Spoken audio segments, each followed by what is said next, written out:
diguem-ne, necessitats que tenim. No tenim un Ateneu del barri, no hi ha un espai potent per la gent jove, manca una guarderia i manca també un casal d'avis o de gent gran, perquè us diré una cosa, en els últims 20 anys l'única inversió que ha fet important l'Ajuntament o el districte en el barri ha estat la biblioteca.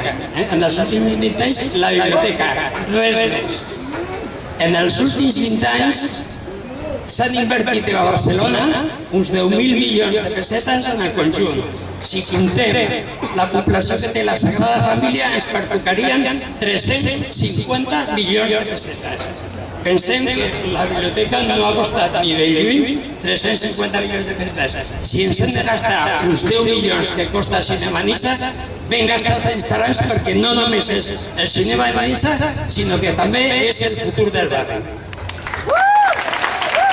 Volem un barri viu i per viure, construir-lo entre tots i totes i pensat pels seus veïns i veïnes. Volem un barri, una ciutat que estigui al servei de la seva ciutadania i no al servei dels interessos especuladors, perquè el Nissa és del barri i serà pel barri.